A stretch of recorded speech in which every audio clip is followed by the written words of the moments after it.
simbólico de que cuando participamos en la Santa Cena, estamos recordando cómo su cuerpo fue partido en la cruz. Simplemente eso. Tomó la copa después de haber cenado diciendo: esta copa es el nuevo pacto en mi sangre. Haced esto todas las veces que la bebiereis en memoria de mí. Ahí él introduce, Jesús, un concepto que es muy teológico, el concepto de pacto. Y en la Biblia se hablan de muchos pactos. Se cree que hay 7 pactos fundamentales en la Biblia. Pero el pacto al que Jesús se refiere principalmente es al nuevo pacto en su sangre, dice él. Y eso implica que después hay un antes y un después de Jesús. Por eso la Biblia está dividida también entre Antiguo y Nuevo Testamento. La palabra testamento significa pacto. Podríamos llamarlo también el Antiguo Pacto y el Nuevo Pacto. El Nuevo Pacto se establece después de la cruz. Y es la etapa en que vivimos hoy día como iglesia. Vivimos bajo el Nuevo Pacto. La etapa o el pacto de gracia. El tiempo de gracia. Y fue después de la cruz que se estableció entonces. Haced esto en memoria de mí. Ese pacto tiene que renovarse. Tiene que estarse recordando. Cuando algo no se menciona más, se va diluyendo de la memoria. Es como los familiares nuestros amados queridos que han partido con el Señor. Si no los mencionamos o no los recordamos, puede que se vayan perdiendo de la memoria. Pero cada vez que llega el cumpleaños o el aniversario o lo que sea, los mencionamos. Y con eso estamos como renovando el honor a su memoria. Yo veía un día esto de un amigo mío que posteaba en las redes sociales hablando de su papá. Decía: hoy cumpliría tantos años. Claro, está diciendo: no me olvido. Ya no está físicamente, pero no me olvido. Tengo memoria. Hay muchas memorias de esa persona, de esa relación. Haced esto en memoria de mí. ¿Cuánto más entonces de Jesús tenemos que tener refrescada todo el tiempo su memoria? ¿Verdad? La palabra también que envuelve ese contexto es la palabra comunión. Cuando los discípulos se reunían para celebrar la Santa Cena, se reunían para tener comunión. Y esa es una palabra compuesta de 2 partes. Común, unión. Común porque tenemos algo en común. Como usted y yo tenemos diversidad. Venimos de diferentes países, pero tenemos algo en común. Somos latinos. ¿Ves? Hay algo en común. Pero además de ser latinos, tenemos algo más importante en común. Somos cristianos. Somos discípulos de Jesús. Somos parte del cuerpo de Cristo. Por eso tenemos común unión. Ahora, además de tenerlo en común, lo tenemos en unidad. Eso implica que el que participa de la Santa Cena es una persona que no anda tratando de desunir el cuerpo, sino más bien de unirlo. Si hay algunos por ahí que se viven tal vez atacando a la iglesia, atacando a los otros cristianos, ese no está cumpliendo con ese principio, porque está desuniendo en lugar de uniendo. Yo soy un promotor de la unidad, no de la desunidad. Yo promuevo que nos acerquemos el uno al otro como cristianos. Y hablo más allá de la iglesia con la que trabajo, como cristianos, que nos unamos. Porque ese es el propósito por el cual Jesús vino a celebrar la Santa Cena. Fue instituida para que nos unamos, no para que nos distanciemos o nos separemos en ninguna manera. La Santa Cena representa una ocasión y representa una persona también. Una ocasión porque fue un momento único. Esa fue la ocasión en la que Jesús estaba a punto de ir al Calvario y reúne por última vez a su equipo de líderes de seguidores, de discípulos, con quienes había estado trabajando por los últimos 3 años. Es entonces como una especie de, yo le llamo como de graduación de ese grupo, ¿verdad? Y los reúne por última vez. Una ocasión significativa. Pero también hay una persona central en esa reunión, como en la ilustración que le presento ahí. En el centro de la mesa aparece Jesús. Y yo me imagino aquella noche, aquella ocasión, como todos los discípulos estaban atentos a lo que él iba a decir, pendientes a lo que él iba a expresar. Todavía no habían tal vez captado a plenitud que era la última cena. Por eso se le llama así. Tal vez no lo habían entendido plenamente, pero sí sabían que algo diferente iba a pasar porque Jesús los convocó a aquella casa. ¿Recuerdan el antecedente anterior?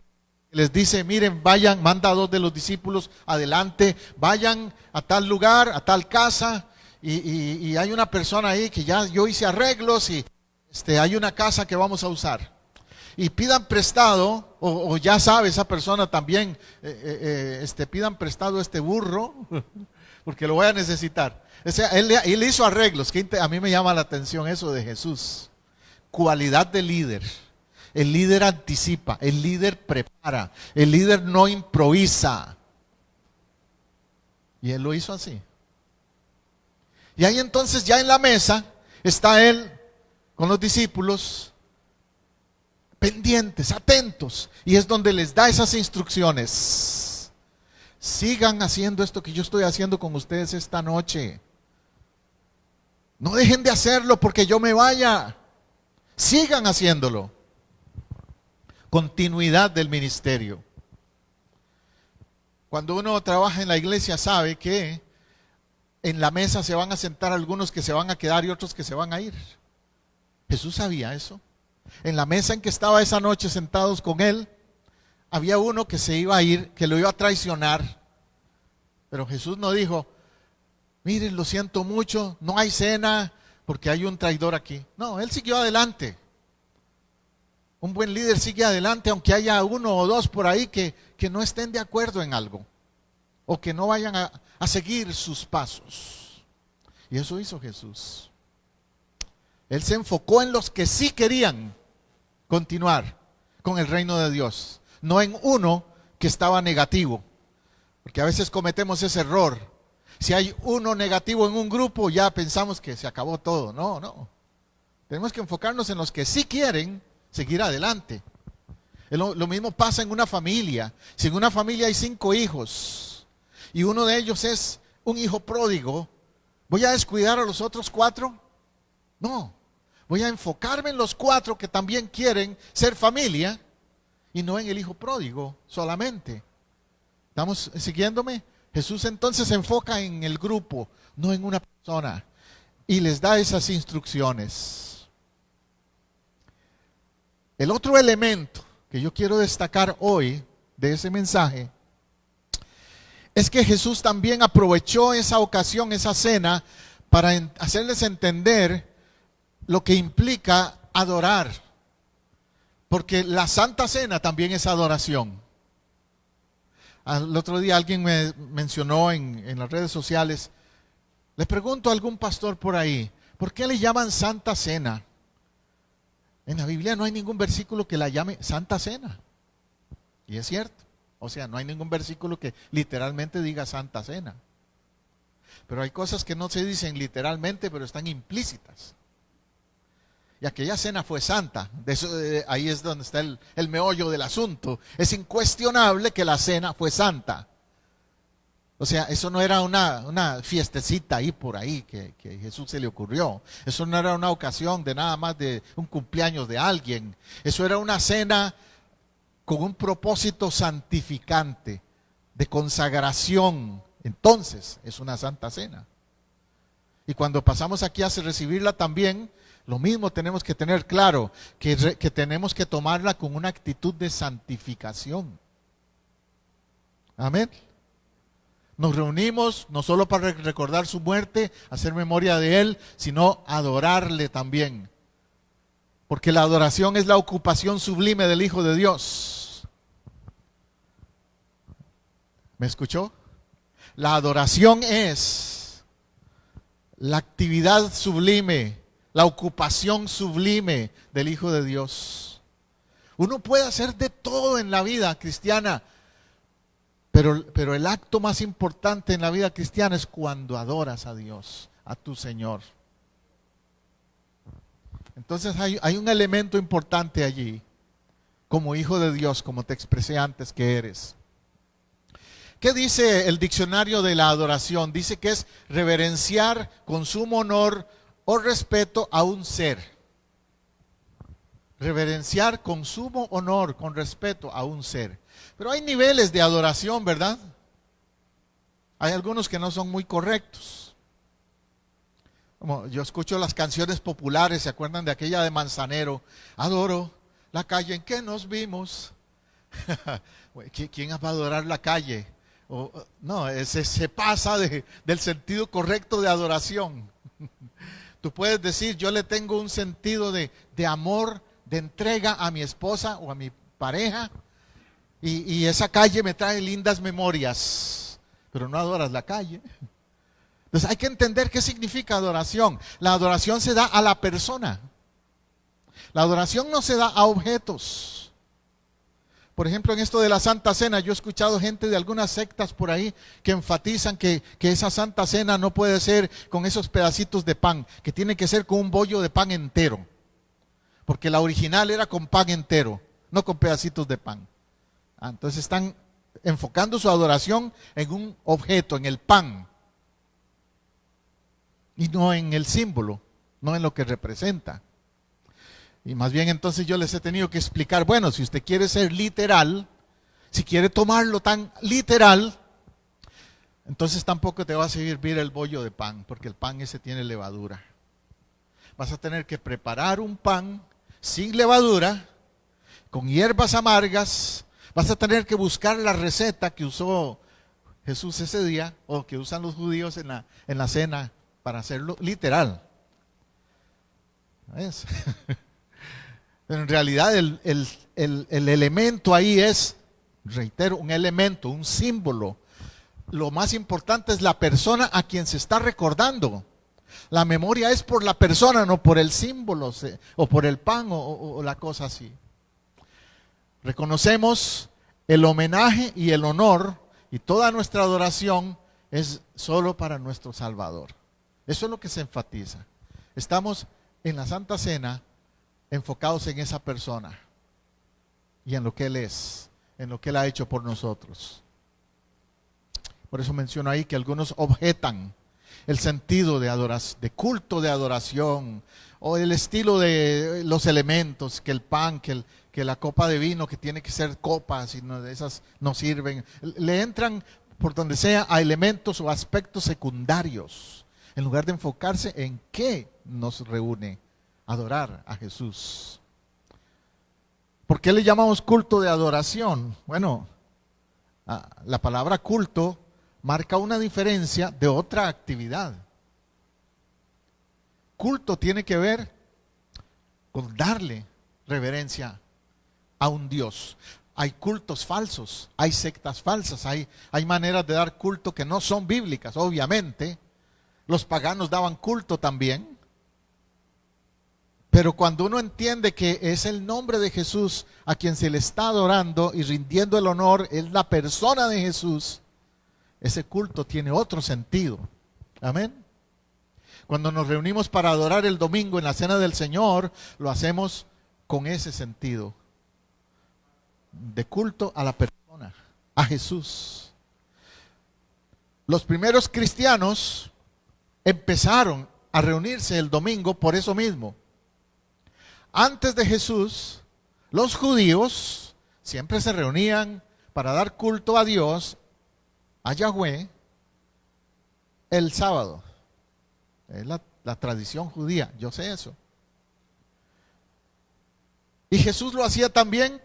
Él iba a la sinagoga para ganarlos para el reino de Dios y cumplir la ley. Pero después de que Él se va y se establece la iglesia en el libro de los Hechos, tú no encuentras en el libro de los Hechos ningún ejemplo de los cristianos guardando el sábado. No lo encuentras. Ni un solo ejemplo. Todo lo contrario, en el libro de los Hechos lo que vas a encontrar son ejemplos de los cristianos reuniéndose el primer día de la semana. A Pablo yendo un sábado a la sinagoga a apologetizar con los judíos. Y como no lo escucharon, rentó un local por ahí a la par de la sinagoga, dice el libro de los Hechos. A la par de la sinagoga inclusive, y se congregaba ahí con los cristianos el primer día de la semana, que equivale al calendario nuestro al domingo. Y entonces el primer día de la semana es que partían el pan. ¿Qué era eso? Celebrar la Santa Cena, recordar a Jesús, hacer ese evento que Jesús les enseñó. Entonces la pregunta que surge es, ¿por qué lo hacemos? ¿Por tradición? Si es por tradición, vamos a tener que seguir reglas humanas, porque la tradición es seguir lo que se ha hecho toda la vida. Pero si no es por tradición, si es por adoración, lo vamos a hacer con una actitud muy diferente. Hay cosas que la gente hace porque todo el mundo lo hace por tradición, pero en lo que se refiere a Cristo, Él rompió patrones, Él cambió eso, Él le enseñó a sus discípulos a no necesariamente hacer las cosas por tradición, sino por devoción y adoración, que es diferente. Lo hacemos por la memoria de esa persona, no necesariamente por una fecha o un programa, un estilo de hacer las cosas que no se puede salir de un patrón. No es así que lo propuso. La enseñanza bíblica es: haced esto en memoria de mí. 1 Corintios 11:24. Ese es el texto clave de mi mensaje hoy. Y espero que lo recuerdes. 1 Corintios 11:24. Haced esto en memoria de mí. Es un memorial. No una tradición meramente. Es adoración. Es poner a la persona a quien se le está dando el honor en primer lugar. Es recordar, es no olvidar y recordar con gratitud lo que Él hizo por ti y por mí. Por eso la cena del Señor primeramente expresa el valor de Cristo. La cena del Señor exalta a Cristo y lo pone en el lugar que merece. Es el centro. Le da el valor a Él. Amén. La palabra memoria, si aparece varias veces ahí, una vez aparece en el verso 24 y en el verso 25 también, 2 veces en ese contexto de Corintios, 2 veces. Yo no sé usted, pero a mí me pasa a veces que se me olvidan ciertas cosas y tengo que anotarlas. Todos nos pasa, fallamos en la memoria. Pero hay algo que no podemos olvidarnos y que no tengo que anotarlo. ¿Qué es? Que Cristo murió por mí, se levantó de la tumba y viene por segunda vez. 3 cosas. Amén. Dele duro ese aplauso a Él por esas 3 razones que puedo tener en mi memoria y no necesito escribirlas. Cristo murió por mí, se levantó de la tumba y viene por su iglesia. Y mientras viene, entre tanto, ¿qué hacemos? Recordarlo y celebrar en su memoria lo que Él hizo. Otra cosa que hacemos es proclamarlo, es dejarlo saber, es decirle a otros: miren, Él viene, espérenlo. La Santa Cena también involucra eso. Dice el verso 26, porque todas las veces que comáis este pan y bebáis esta copa, la muerte del Señor proclamáis hasta que Él venga. Amén. Es un evento no solo conmemorativo, sino es una proclama. En el griego la palabra que se usa es kerigma. Kerigma quiere decir proclama, dejar saber a otros, anunciar a otros. Y en la Santa Cena estamos haciendo querigma, proclamando su muerte, pero proclamando también su victoria. ¿Cuántas veces lo hacemos? Estamos proclamándole, estamos dejándole saber a otros de que Él viene. Eso es un tema que a veces la iglesia lo descuida. Como cristianos, como creyentes, como hijos de Dios, a veces lo dejamos de lado. Esa proclama. Y tenemos que rescatarlo eso también entonces. Juan 4 nos cuenta la historia de un ejemplo de lo que significa adoración en relación a la persona de Jesús. Y es la historia de la mujer samaritana, se le conoce. Ahí en Juan 4. No voy a ver todo el contexto porque es muy extenso, no nos daría mucho tiempo. Yo recuerdo que prediqué un sermón de eso tiempo atrás. Pero volviendo a reforzar el concepto de esa ocasión, Jesús le dice algo muy interesante a la mujer. Bueno, primero note lo que ella dice, después lo que Jesús le respondió. Número 1, ella habla y dice: Señor, me parece que tú eres profeta. Nuestros padres adoraron en este monte, pero vosotros decís que en Jerusalén es el lugar donde se debe adorar. Recuerde, Jesús había venido a pedirle agua. Jesús usaba excusas a veces para acercarse a alguien y evangelizarle, ganarle. Le meto ahí la cápsula de lo que es la estrategia evangelística que uno tiene que usar. Uno no tiene que esperar que la gente venga, uno tiene que ir a la gente. Amén. Y Jesús se acercó a ella, siendo una mujer samaritana, que no se hablaban samaritanos y judíos, y todo ese contexto que sabemos. Pero lo importante es la reacción de ella. La reacción de ella es como diciéndole a Jesús: mira, no me hables de ese tema, ya yo sé. Puso una barrera inmediatamente. La excusa o la barrera que ella puso es: nuestros padres adoraron en este monte. Aquí es el lugar. Entonces nos encontramos con personas a veces en la vida que tú tratas de guiarles a los caminos del Señor y te salen con que no, así lo hemos hecho siempre. Yo tengo esta religión, esta es la religión de mis padres y así lo han hecho y así me voy a quedar, así me voy a morir.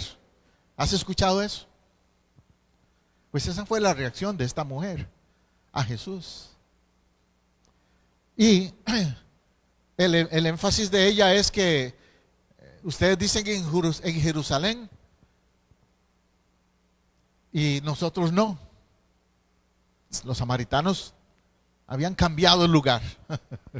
Entonces hoy día también alguien te puede decir: no, es que es en tal religión o es en tal templo. Ahí es donde está ahí es donde Dios llega, ahí es donde Dios se mueve, en tal templo o en tal ciudad o en tal lugar.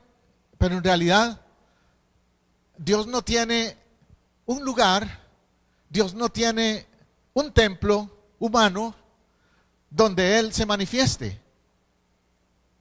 Él se manifiesta en todo lugar. A Nicodemo Jesús le dijo: el viento sopla de donde quiere y no sabes a dónde va.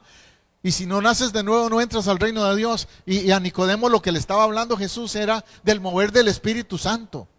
Que el mover del Espíritu Santo no está supeditado o sujeto a templos o a lugares.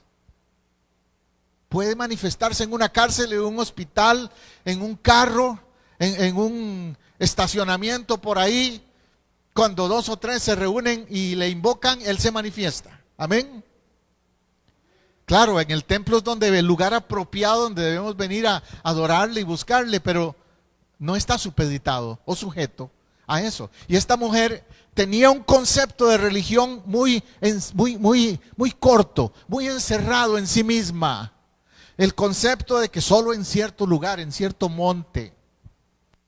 A veces hay personas así, que han metido a Dios, por decirlo, o lo quieren meter en una canasta, lo quieren enclaustrar, encerrar en un grupo, en una denominación, religión, en un lugar. Y eso está mal. Porque donde está el Espíritu de Dios, allá hay que libertad, libertad. Y si el Hijo os libertare, seréis verdaderamente libres. ¿Ves? La mujer samaritana pregunta, ¿a dónde debería ofrecer adoración? Y la respuesta se extendió más allá de lo que preguntó. Recibió una lección ese día, esta mujer que hoy nos enseña a nosotros con lo de la Santa Cena, porque nos habla de la esencia de la adoración, el punto importante de la adoración, que no es tanto el lugar, sino la actitud con que uno llegue a adorar. Amén. Jesús le dijo, verso 21, mujer, créeme que la hora viene cuando ni en este monte ni en Jerusalén adoraréis al Padre. Qué tremenda respuesta, ¿verdad? Le da Jesús. Primero le hace conciencia. Créeme. Mira, tú estás dudando, pero cree de que no se trata de este monte o de este lugar. Vosotros adoráis lo que sabéis, nosotros adoramos lo que sabemos, porque la salvación viene de los judíos. O sea, había una también interpretación de que solamente a través del judaísmo alguien podía ser salvo. Y hasta la fecha, quizás, especialmente los judíos más conservadores o los ortodoxos siguen pensando igual, que si tú no eres de su línea genealógica y todo eso, no puedes ser parte del reino de Dios o de la familia de Dios, no eres hijo de Dios.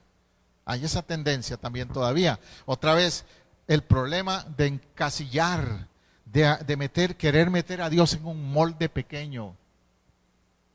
Y Dios va más allá de esos límites humanos. Amén. El verso 23 por eso dice, pero la hora viene y ahora es cuando los verdaderos adoradores heredarán al Padre en espíritu y en verdad. Y note lo que Jesús le dice, la hora es cuando. Ya, la hora viene, pero la hora es. Como diciendo, viene porque yo estoy aquí y esto no se para. Esto es el comienzo. El mover del Espíritu de Dios está por crecer.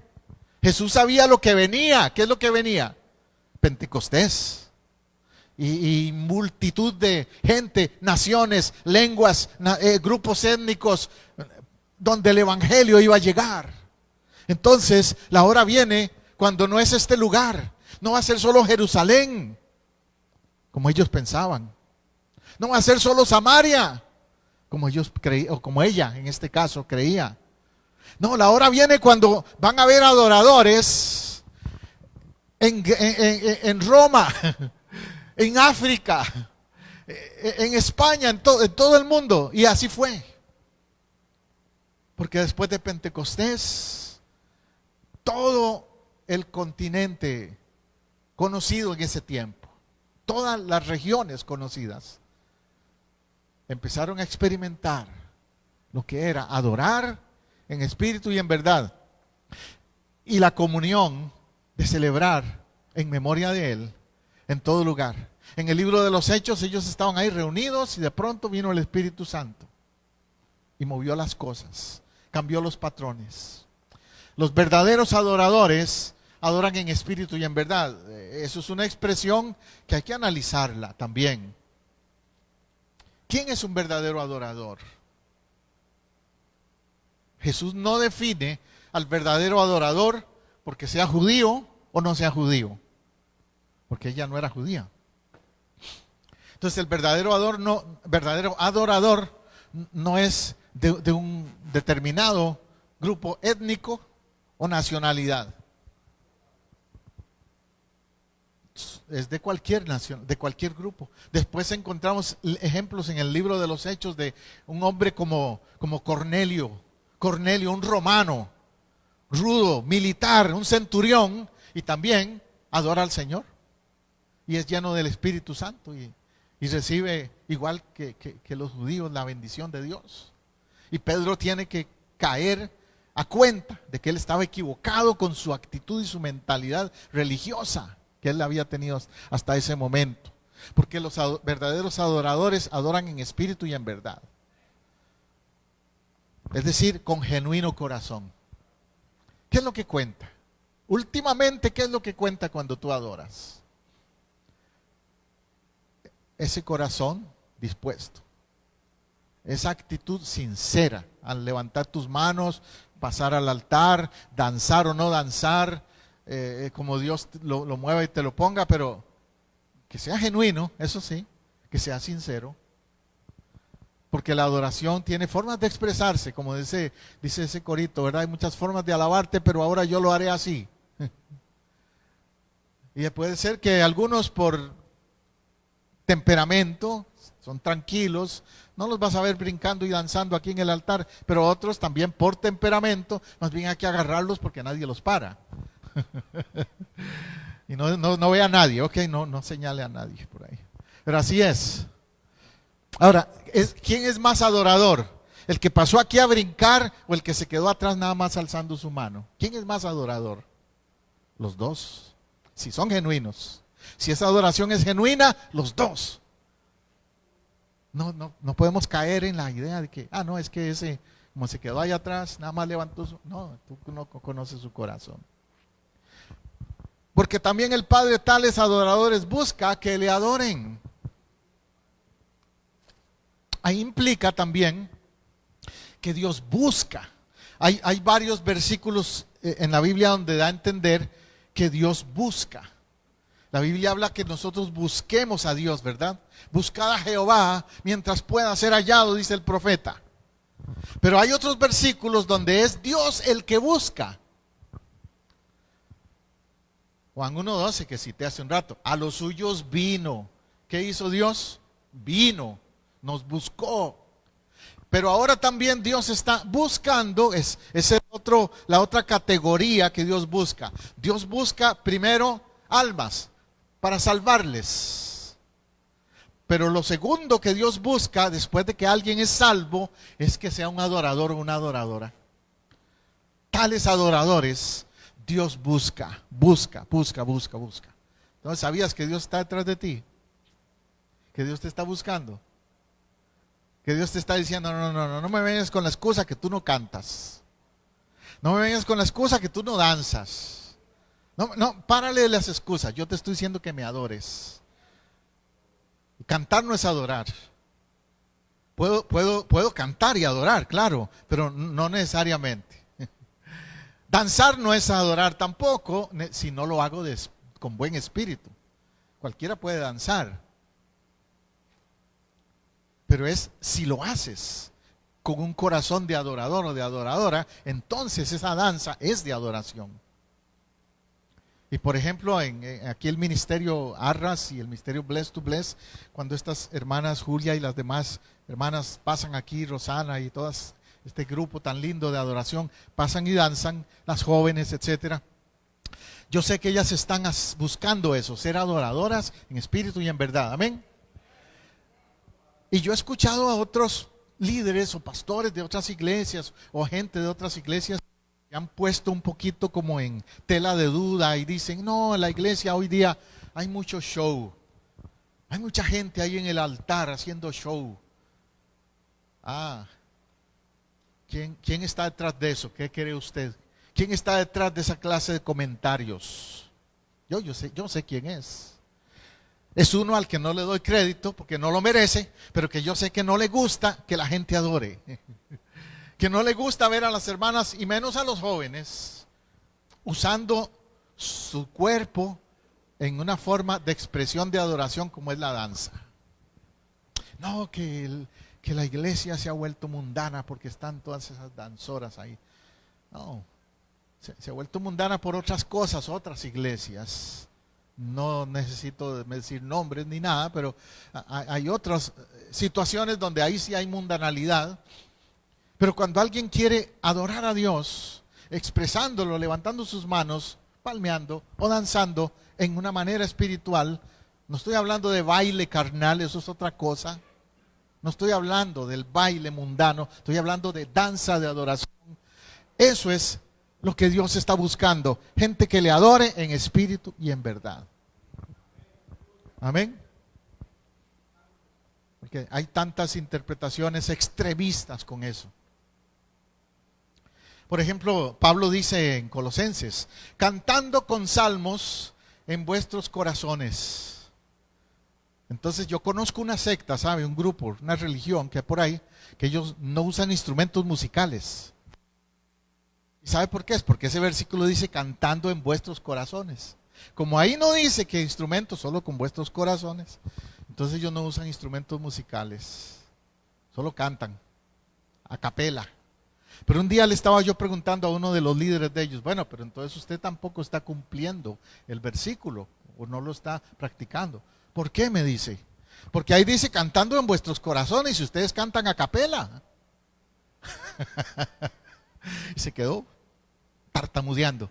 Sí, entonces ustedes no deberían de cantar, tendrían que entrar al templo y calladitos, ahí en el corazón. ¿Qué está haciendo? Cantando. Son posiciones extremas de mala interpretación de los versículos a veces. Precisamente esta semana estoy dando una clase de hermenéutica en el seminario y estamos hablando de ese tema, de cómo un versículo a veces se usa de una manera inapropiada por la gente. Cuando lo que quiere decir Pablo más bien es que cantemos de corazón, genuinamente, sinceramente. Ya sea con la voz o acompañando con el instrumento musical que Dios te permita usar también. Hoy me alegró ver a las hermanas danzoras con esas panderetas.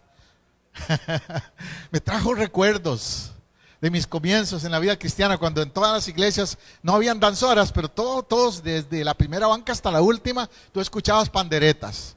Y por eso a los cristianos nos llaman panderetas. No sé en su país, pero allá en mi país, en Costa Rica, de donde yo vengo, a manera burlesca nos llaman panderetas. Por eso. Y yo siempre les decía, soy pandereta y a mucho orgullo. Amén. Tales adoradores, Dios busca que le adoren. Conclusión entonces. Tenemos que celebrar la Santa Cena en unidad, en su memoria, por su persona y en adoración. Esos son los elementos, los puntos que he traído para usted en este día sobre lo que representa la Santa Cena. Vamos a estar de pie y vamos a orar y adorar también en este momento.